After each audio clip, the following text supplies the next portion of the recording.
problem.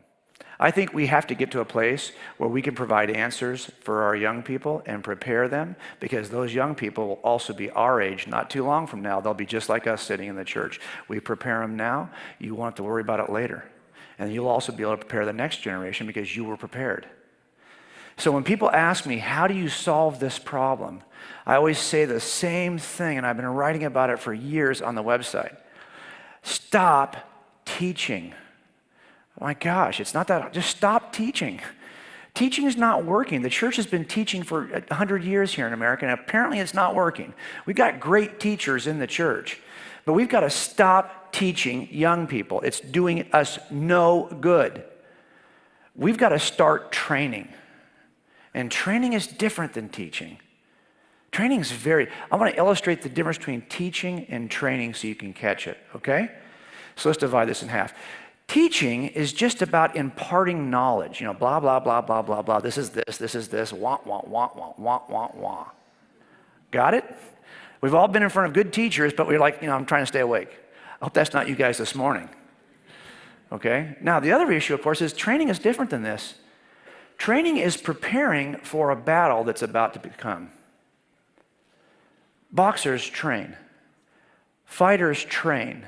Athletes train. Why? Because there's a game on Sunday. Why? Because there's a fight in 8 weeks. You will train if you know a challenge is coming. If you told all of your students that they don't have to take a test, you're all in algebra class, trust me, you're all going to get A's, don't worry about it, there's no tests in this class. Just listen to me while I teach you algebra. How many people in that class do you think are actually going to learn algebra? Okay, 0. No test coming. No point in training, no point in paying attention. Here's a guy who lives in our city, or did at least one time. He's got a dojo there. His name is Royce Gracie. I don't know if you know him or not, but he won 4 of the first 5 Ultimate Fighting Championships. My son has been to his dojo. I remember the first time he went to this dojo, he came home and he had a huge lump on his hip. My son's a police officer. And I said, oh my gosh, and he would go and he'd get beat up again. And when he would come home, he would have these bumps and cuts on his face. And I used to say, why do you continue to go? He says, because it takes him a little bit longer each time to make me look this way.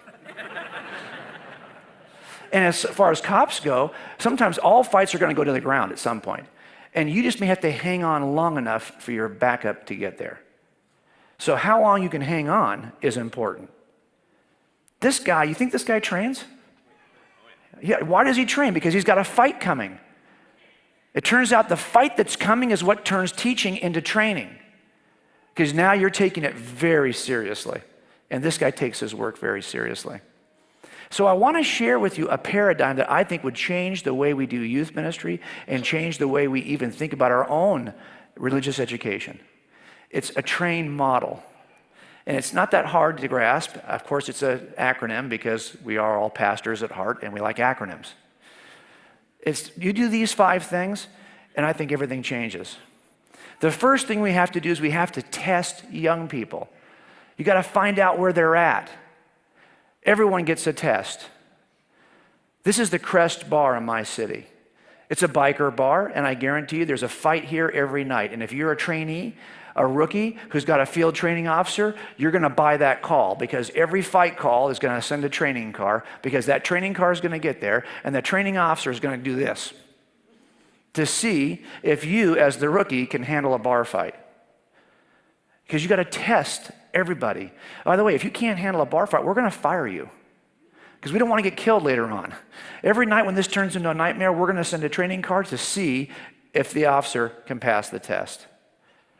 Now, it's not like we're trying to be mean. We're trying to, if nothing else, if he fails the first test, he'll start getting ready. He'll go back and he'll train. He'll be at that dojo getting beat up tomorrow because he wants to pass the test the next time.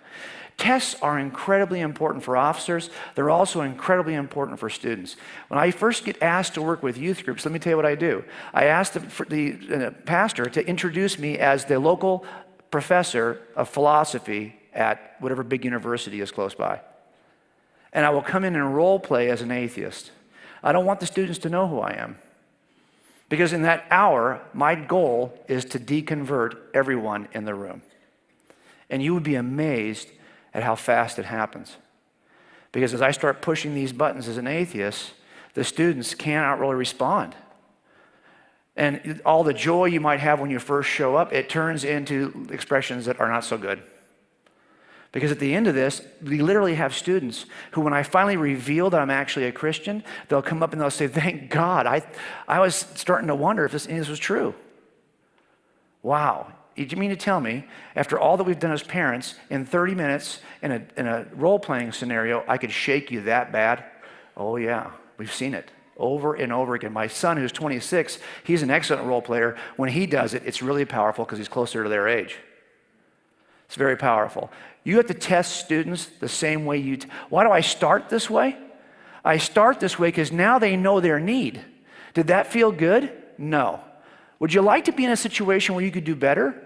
Yes. Well, the next 6 weeks, we're going to train you to do better. That's what we do. But they won't even pay attention if I don't show them how bad the situation is to begin with. So I test my students before I start. The second thing I have to do, of course, is you have to be ready to require something more than we typically require of our students. Hey, I was a youth pastor in a medium-sized church that was actually affiliated with the church plant that Troy did. He's been a part of a church that was a sister church of my church in California. And I can tell you, when I was first a youth pastor, I had a certain view of youth ministry, okay? And I did not require a lot from my students. I was happy if they just showed up. Have a good time here, want to come back and bring your friends. For me, youth ministry, as I was trying to think it out and plan it out, was all fun and games, okay? Youth ministry looked a lot like this: pizza, video games. Good stuff, important stuff, but that was all we were doing, really. Our students can handle so much more. I mean, think about what we ask of our students as parents. We've got them in AP courses. They're getting ready for college. Oh my gosh, the bar is super high in other areas of their life, and you as a parent have no problem with the bar being high there. But when it comes to religious education, show up, we're happy. That's what's got to change. And you might think, well, how much can kids handle? I wanted to show you, this is my family when I first started as a youth pastor. I have my daughters and my sons. My sons came along first, and then we adopted 2 girls out of foster care. This is Annie and Mia. So we have a kind of a range of ages here. And my boys were in their, junior high years, 12 and 10, when my girls were still in elementary school. Well, they wouldn't stay with their affinity groups, They wouldn't go to Sunday school. They wanted to sit with their parents in the youth room with all the high schoolers. So I would let them come. And they would sit on the laps of all the high school students and just hang out with the high school students. And I was teaching the high school students at a college level because I wanted them to grab the evidences for Christianity. I made a case every week for Christianity, and I responded to all the atheist objections to Christianity, but I was doing it at a pretty high level. These kids, while they were hanging out with us, caught all of it. And I'm not targeting these guys. You'd be amazed at what young people they'll raise up. If we'll set the bar high, they'll jump that high bar. So all my sons and daughters, they caught all of this stuff. I call it ricochet apologetics, right? I wasn't aiming at them. It bounced off the other students and they caught it. So now that they're older, and here they are as adults or close to adults, they are all pretty solid. At least they know. Now look, if they're going to I always say this, if your students want to chase stupid stuff in college, that's on them. If they're chasing this stupid stuff on college because we didn't prepare them, that's on me. I've prepared them. Doesn't mean they're going to stay, because there's that third circle, right? That's the problem. But we want to require more of our students. Third thing, you got to give them something. You got to equip them with something. You got to give them a tool, give them the truth, arm them with the case so they know what the positive case is for Christianity. We got to do that. You wouldn't give police officers no weapons or no tools and go out and ask them to do their job. As a matter of fact, we give them a bunch of tools. And not only do we give them a bunch of tools, we give them a bunch of training on how to use the tools. We do 2 things. We give them tools and the training to use the tools. That's how you arm police officers. Well, think about it. We have students. How are we equipping them? How are we arming our students? What are we doing with these folks? I suggest we've got to inoculate them before they leave here. Don't isolate your students from the truth. Don't isolate your students from all the objections. Instead, a flu inoculation is what? You give them a little bit of the flu, and then later on when they're exposed to all the flu, they've already been inoculated. because they saw it early. They got it early under your supervision. What we're doing with inoculation theory in the church is we're trying to give our young people the truth early. Don't be afraid of philosophy. This passage, sometimes Christians will look and say, oh, we don't want to get involved in secular philosophy. See to it that no one takes you captive through philosophy and empty deception according to the tradition of men, according to the elementary principles of this world, rather than according to Christ. This is not an admonition for us to avoid teaching our students philosophy. It's an admonition to teach them philosophy according to Christ and not get caught up in the philosophy and tradition of men. So I'm going to teach my students philosophy and logic and all the evidences for why Christianity is true and why atheism can't be true.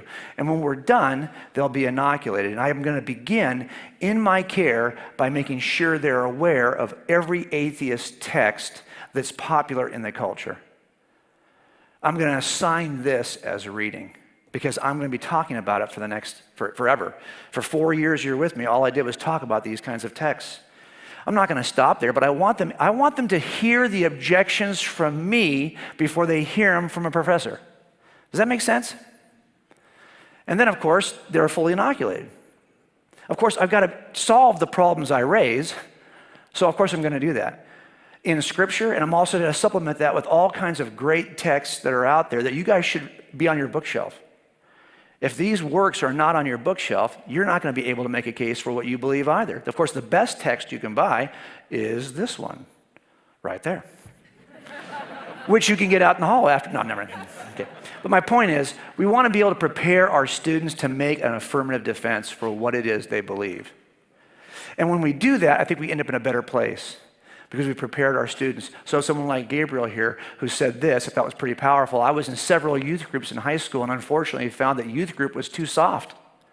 We played a lot of games, had a lot of fun retreats, but rarely learned about the fundamentals of faith and why we believe what we believe and what it is that we do believe. Now that I'm in college, my faith is under constant scrutiny, always being tested by scientific concepts and the secular slant of most universities.